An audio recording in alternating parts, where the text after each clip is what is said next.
Alrighty, welcome back to your Algebra 1 review packet. We're going to go to exam review number 7, literal equations. A literal equation is an equation where you have to solve for a particular variable, but you'll notice the rest of the equation is made up of just other variables, not numbers. Alright, so let's see. This equation we want to solve for x, which means we have to isolate the x. So let's see. We've got on this side here, we have a negative y, we have a positive m over x, and then we have a z over here. So to isolate the x, we first have to isolate the term that has the x. So to do that, we're going to add y to both sides. Now here, z plus y, they're not like terms, so we just have to write z plus y equals m over x. Now, there's a little bit of a tricky maneuver here, and this is kind of an odd problem. If you want to solve for something that's down here in the denominator, well, notice here, 35 over 7 equals 5. Okay, but I want to get the 7 by itself. I can just switch the 7 and the 5. 35 over 5 equals 7. So these two parts of the equation can just be swapped. We have the same thing over here. One of these parts and this part, we just want to swap positions. So we end up with x equals m over z plus y. So anytime you have something divided like this sort of a situation, your variable's down in the denominator, you can just swap out the variable with whatever's over here on the other side to get the variable by itself. A little trick there for you. All right, let's do another one. Here, we want to again isolate the x. So let's see. Here's a term. Here's another term. Here's another term. Notice that we've already isolated the term that has the x. It just has that k next to it. So we have to divide by k in order to get rid of that k, which means we have to divide everything else on the other side by k.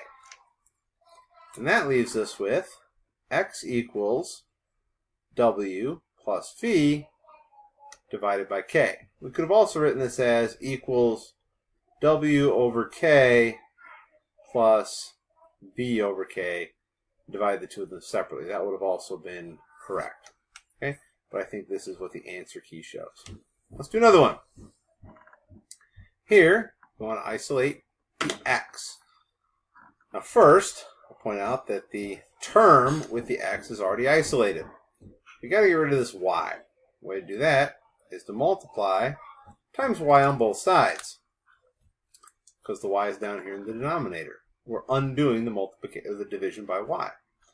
Well, u times y is just uy, or maybe yu. It doesn't really matter what order you put them in. And once we'll undo this division, we're just left with xk. Now, we want to isolate the x. Well, x times k, we got to undo the multiplication by k by dividing by k on both sides. And over here, we just get u times y divided by k, and then the x is all by itself. Let's do another one. Here we have an m term, an x term, a p term, and an n term. We want to solve for x, which means we need to get the x by itself. Well, first we want to get the term that has the x by itself, so we've got to get rid of this m. Minus m on both sides. So that leaves us with x over here. And over here, the m is not a like term with anything else, so we just got to go p plus n minus m. Let's do another one. See, we want to solve for a. We've got an a term, a negative k, a w, and a negative v. So here, If we want to isolate the term that has the a, we have to get rid of this negative k by adding k to both sides.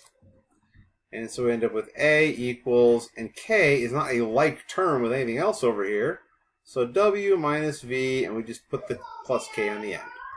And we're done. The a has been isolated. All right, last one. We need to get the a by itself. We need to isolate the a. Notice this is another situation where the a is down in the denominator of the fraction.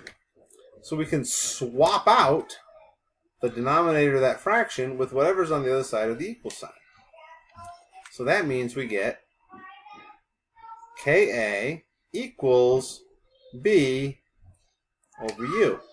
Now, we want to get rid of this k so we can get the a by itself. So we're going to have to divide by k on both sides.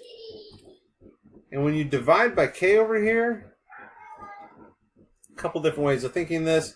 Dividing by k is the same as taking b over u and multiplying by the reciprocal of k, which is 1 over k, and that gives us b over u times k. On the other hand, you just think if you're dividing by k on both sides, you just got to add k to the denominator over here. So b over uk, and we're done. All right.